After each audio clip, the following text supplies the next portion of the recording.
Scholastic Audio presents Captain Underpants and the Big Bad Battle of the Bionic Booger Boy, Part 1. The Night of the Nasty Nostril Nuggets. The sixth epic novel by Dave Pilkey. Read by me, Len Forgione, with Dejan Freeman and Ben D'Amico. Foreword. The awful truth about Captain Underpants. Hi everybody, and welcome to another one of our disastrous misadventures. Before we get started, check out this introduction to get the full scoop on our story so far. George and Harold proudly present The Awful Truth About Captain Underpants, a Treehouse Comics production. Once upon a time, there was two cool kids named George and Harold. Wait a man! Me too. They had a mean old principal named Mr. Krupp. Hey, pups! Blah, blah, blah. One time, Mr. Krupp punished George and Harold. You have to obey my orders. So they got a 3D hypno ring, trademark, and hypnotized him. No way! You must obey us now. Okay. They made him think he was a superhero. You are now Captain Underpants. Yes, master. It was supposed to be a joke. Tra-la-la! But it got carried too far. I will go fight crime now. Way too far. Hey, come back here, Bob. Tra-la-la! Then one day he got attacked by a dandelion. Don't you hate it when that happens? Help! So George stole some superpower juice from a UFO. Ouchie! And gave it to him. Down the hatch. Suddenly, he got superpowers. Hey, I can fly now. I rule. Oh, great. Bummer. Nowadays, whenever Mr. Krupp hears anybody snap their fingers, He turns back into you-know-who. Tra-la-la! Uh-oh. not again. And the only way you can stop him is if you pour water on his head. What the? Then he turns back into Mr. Krupp. Hey, what's the big idea, Bubs? So whatever you do, don't snap your fingers around Mr. Krupp, okay? The end.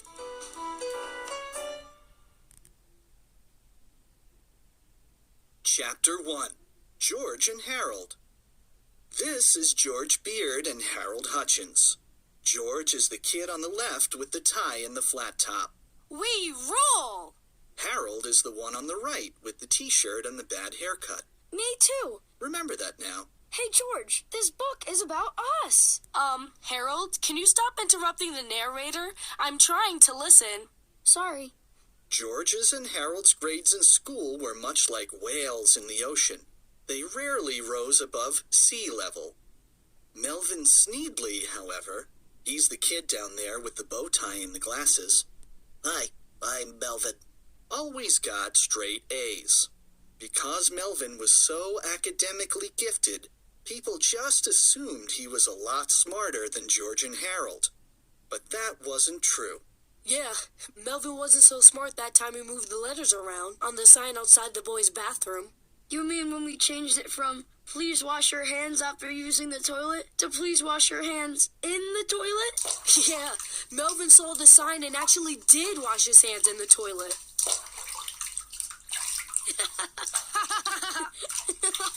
Awesome.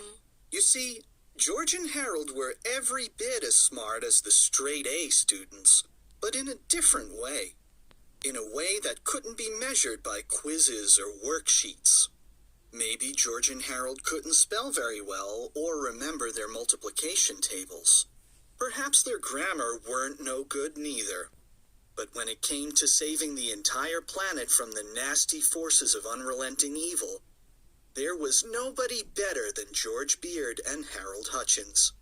It's a good thing that George and Harold were smart enough to get themselves out of trouble, because their silliness was always getting them into trouble.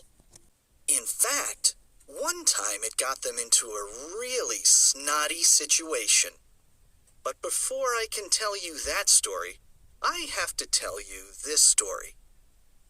Chapter 2, Squishies Part 1. It was demonstration speech day in Miserable's 4th grade English class. Every student had to give an oral report demonstrating how to do something. First up were Tim Bronsky and Stevie Loopner, who demonstrated how to give a speech that they hadn't prepared for. It went something like, They got a D-. Next up were Jessica Gordon and Stephanie Wyckoff, who demonstrated how to cook frozen lasagna in a pop-up toaster. After the firemen left, it was George and Harold's turn. Harold carefully tacked some charts and graphs onto the wall, while George brought out a large garbage can with a toilet seat taped to the top. "Ladies and gentlemen," said George, "today Harold and I are going to demonstrate how to do a squishy. First, you need 2 packs of ketchup and a toilet seat. Next," said Harold as he pointed to their display chart, "you must fold the ketchup packs in half and carefully place them under the toilet seat. Make sure that the packs are under those front 2 bumpy thingies on the bottom of the seat. Now, once the ketchup packs are in place," said Harold, "all you have to do is wait for somebody to sit down on the toilet seat. Do we have any volunteers?" "Come on," said George. "Who wants a squishy?" Although nobody in the class wanted to sit on the toilet seat, everybody wanted to see what would happen if somebody actually did. So George grasped one side of the toilet seat, Harold grasped the other, and together they pushed down. Splat! Splat! Everyone in the class was thrilled, except for the 2 kids sitting directly in front of the toilet seat, who were somewhat less than thrilled. "Hooray for squishies!" the children shouted. Now, normally, George and Harold's teacher, Miserable, would have been very angry about this particular demonstration speech. She would have yelled on and on about imitatable behavior and how it's not nice to spray ketchup into people's underwear. But Miserable had changed quite a bit since the last book, and now she was all about fun. "Come on, kids!" shouted Miserable. "Let's all run to the cafeteria and grab some ketchup packs. Squishies for everybody!" "Hooray!" cried the children as they bounded from their seats and dashed toward the classroom door. "Not so fast!" shouted Melvin Sneedley, who stood blocking the door with his arms spread defiantly. "You guys are so immature!" Chapter 3, The Combine-O-Tron 2000.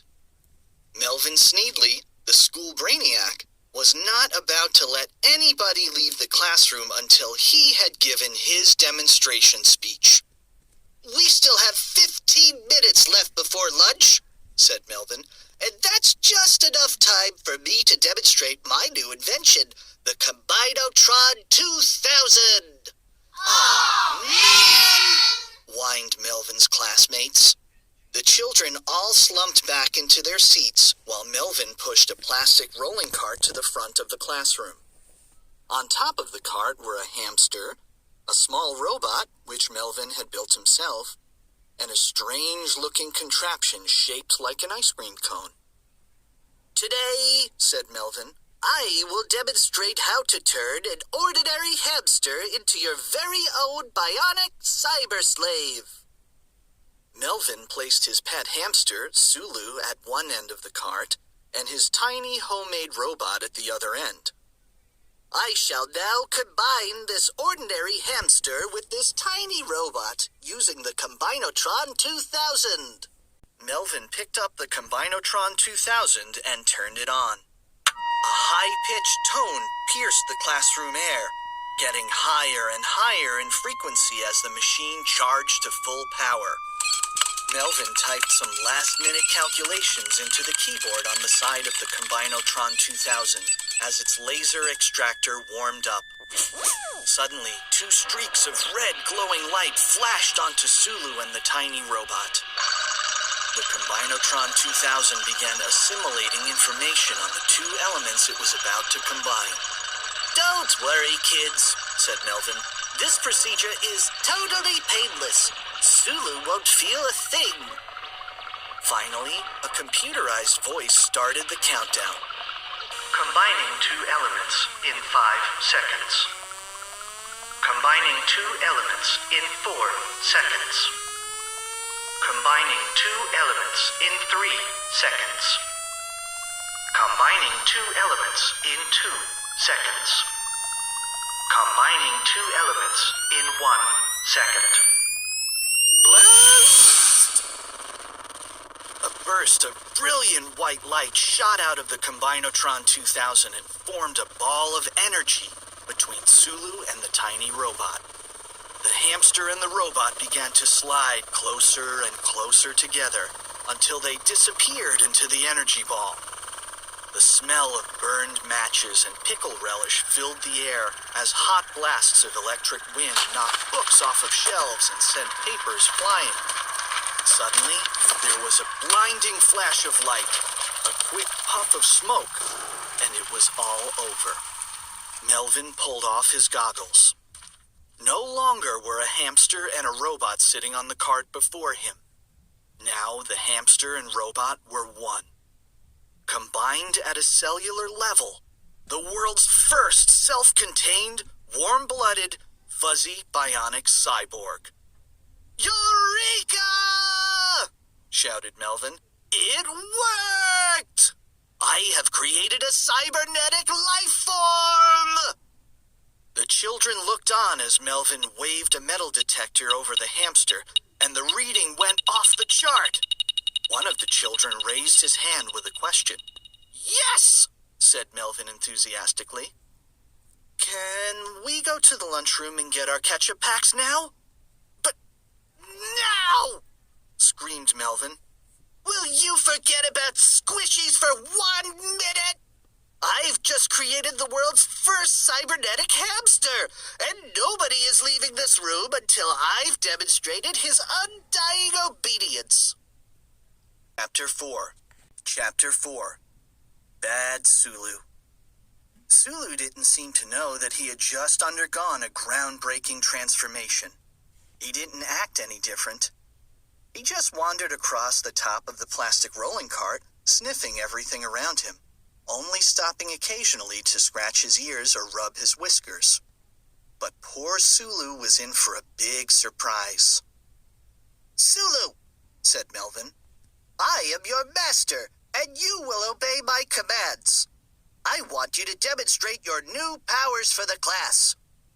Do a super bionic jump across the room. Sulu did not respond. Sulu, said Melvin sternly, crush that plastic rolling cart in your bare paws. Sulu did not respond. Sulu, Melvin shouted, go outside, pick up a car, and throw it across the parking lot. Sulu did not respond.